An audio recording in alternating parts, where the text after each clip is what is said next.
Hi everyone, it's time for our 20 stock weekly challenge again. Okay, before I continue, let's introduce ourselves. I'm Joel. Okay, my wife is Sarah, and unfortunately, she won't be able to join us today, so I will be the only one fronting it. Okay, and we are husband and wife team, and we believe that together we are better. We doesn't not only involves the two of us, but it also involves you. People who are listening to us, people who have been following us. So if you have any company that you would wish us to analyze or do a video on this, do let us know. You can contact us through our Facebook page, Josara, or our YouTube channel, or even look us up or send us a comment or feedback on this tiny URL, JS free course link. Okay, so this week 9, I'm very, very excited to introduce you this industry leader with an excellent business. Why excellent business? You will know later. This company is actually called TSMC, or Taiwan Semiconductor Manufacturing Company for short. So in this video, I'll just use TSMC or TSM, which is the ticker symbol. Alright, this company doesn't give a very high dividend yield, 2.82% now, but I am still super excited to show you. Let me tell you why. Okay, a little bit of background first. Is this TSM is actually the world's largest chip foundry, okay, semiconductor chip foundry, with over 50% market share 2 years ago. All right, and if you look closely, it actually has a very, very solid operating margins even in this very highly competitive business. All right, and look at the customers that they have. The customers are Apple, NVIDIA, even Intel, AMD. So what company can actually have all these other companies as their customer? All right, let me explain to you. Is this company able to let you or I profit in terms of, regardless of the market direction? I will explain it to you and you can decide it for yourself. All right, okay. As of now, the share price of TSM is actually 58.06. It is actually listed on the New York Stock Exchange as an ADR. Okay, so the ticker symbol is TSM. For those who are interested, you can go and take a look. All right, dividend yield, like I said, it's not too big, 2.82. Okay, in Morningstar, you will see that it's actually in New Taiwan dollars. So I have done the conversion. Okay, so without further ado, let us take a quick look at the financials. Okay, you will see this page. Okay, revenue. Okay, if you look closely, it has actually increasing revenue every year. Come on, how many companies can achieve this? Okay, not only that, net income has also been increasing. Okay, except for 2011 and maybe one more year, I really can't see over here. Okay, earnings per share has been increasing. Okay, dividends has been increasing almost all the years as well, and even the payout ratio is quite healthy. Okay, it's slightly over 50%, maybe 75% for this year. Okay, free cash flow is actually quite positive and it is really increasing at quite a high rate. All right, okay, now this is where the magic happens. Okay, debt to equity ratio according to Morningstar is only 0.03. This means that this company almost has no debts or has so much assets that they overshare almost all their asset and liabilities. The assets cover a lot. Okay, there is only very, very little liability. So in terms of the financial health, this company is very, very strong. Okay, look at the cost of goods sold, or COGS, under the revenue. You will see that the percentage of sales, okay, the margin is actually hovering around 50%. What this means is that it spends 50%, okay, for every dollar earned, it spends slightly more than 50 cents, okay, to produce its product. So over the years, it has remained quite constant. So I would say they have managed to keep this margin quite well. And look at the R&D. It is only 7 point something percent of their sales or of their revenue. So even in this highly competitive industry, they only need to spend 7% or 8% of their revenue. How amazing is that? Look at their net margin. All right, it is very healthy, hovering very easily around 30 or more than 30%, sometimes even in the high 30s, all right, on some years. Interest coverage is awesome, 100 over times, all right. Okay, so a quick look at the financial report. Okay, I was able to see this thing. For them, they have so much spare cash that they believe that this cash, okay, generated from their operations, assets, all right, they will be able to fund their working capital expenditure. That means even if they are planning to build a new, whatever they are planning, big ticket items they are planning, they have sufficient cash. They have sufficient cash for debt repayments, dividend payments, and any other business requirements, okay, over the next year. That means without borrowing any single cent, they are more than able to fund their own expenditure. Isn't that awesome? Okay, and if you look at the table, okay, over the years, the net cash generated has been increasing. So this is really one very positive sign of a strong company, the company with a very strong economic moat. All right. Again, look at the cash requirements. They have set aside, they have planned their finances, and they know how much they need to repay their long-term debt. And you can see as the years go down, all right, the money that they need to repay their long-term debt actually decreases. So that means in the next few years to come, they are actually getting more and more debt-free. This is very abnormal. So many companies I have seen, so many financial reports I've seen, the debt or the liability usually increases along the years as they have more customers, as they are able to sell more of their goods. All right, so this is really to me, it really caught my attention. All right, so you may ask, how is TSM able to achieve such incredible numbers? Is it fraud? Okay, no. Basically, there are a few unique things about TSM that we need to know. Number one, TSM only manufactures or their semiconductor chips or their wafers. They do not design them. So they do not need to do any design at all. Because why? Just because you design doesn't mean that design can work. Sometimes your design may fail, and many times it does fail. So TSM does not have to bother about the design at all. It only has to manufacture it. All right.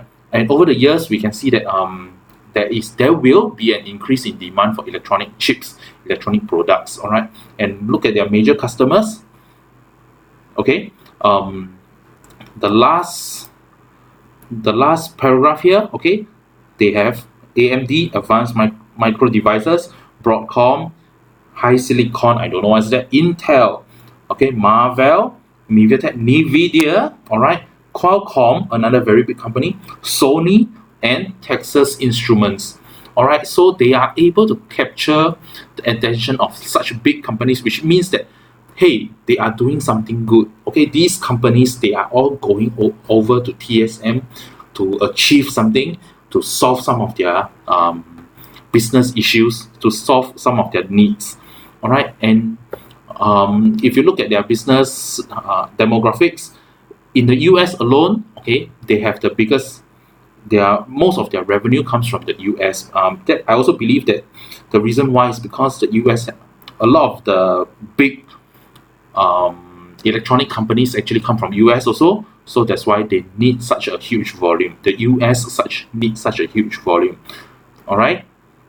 So if you ask me, there are two reasons why I see that TSMC's growth will not subside in the next few years. All right. Number one, okay, because of this fabless business model.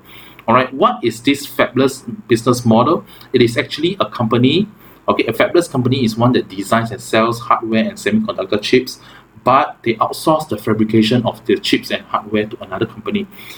These are companies like Apple, Samsung. They need to design their own chips to power their own products, to be the processor for their own products. Some of these things tend to be very proprietary, and they do not want people to know their secret ingredient, which is the chip itself.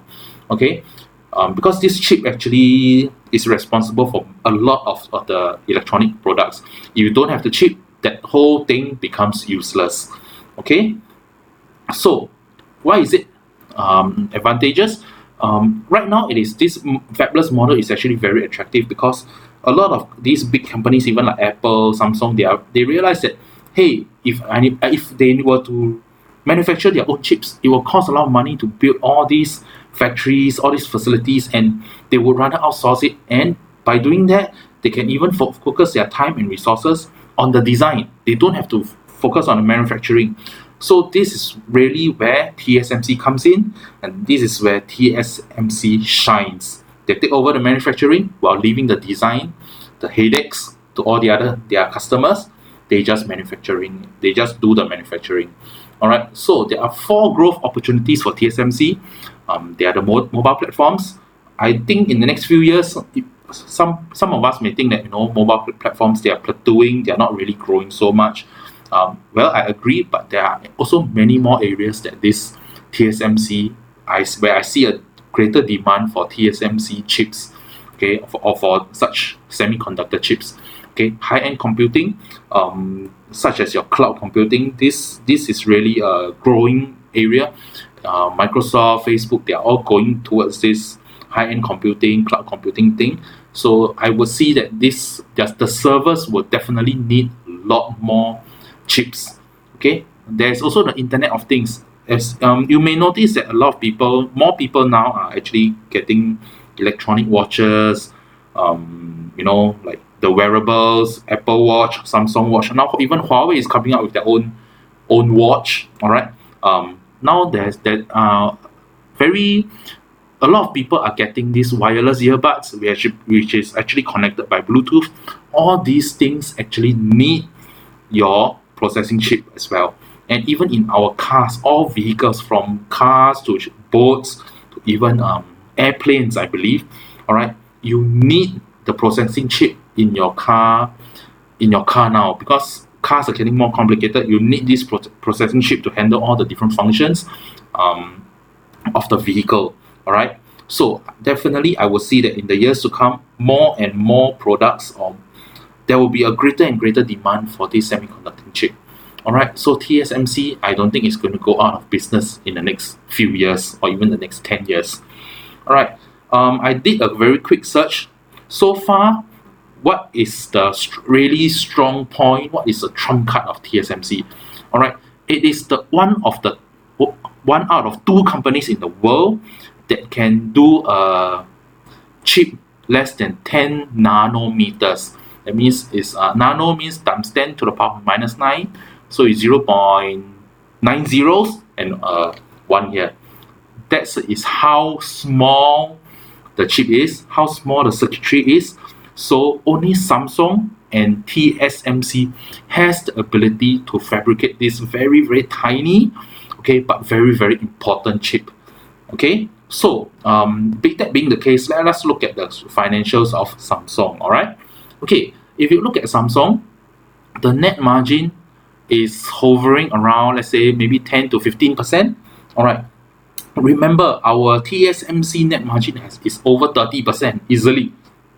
All right. So I would say Samsung, in terms of net margin, it is definitely not doing as well as TSMC. The next one, maybe the next big chip manufacturing company, Intel. Okay, you can see the net margin is slightly better, but even then, it is hovering around 20%. So I would say I can safely say TSMC has a very strong advantage over Samsung and even Intel. Okay, so you may be asking, so if this company is cannot be so perfect, right? Yes, I agree. And in fact, this is one thing that worries the company itself quite a lot. As of 2017, okay, even 2018, okay, you can see that actually there are 2 customers. TSMC does not want to reveal which 2 customers these are. So there are 2 customers that take up, okay, almost 30% of their revenue, okay, of their net revenue. So if they are worried that if they lose these 2 big customers, it will affect their revenue. And I agree that if these 2 customers suddenly do not want to do business with TSMC, yes, the revenue will break down.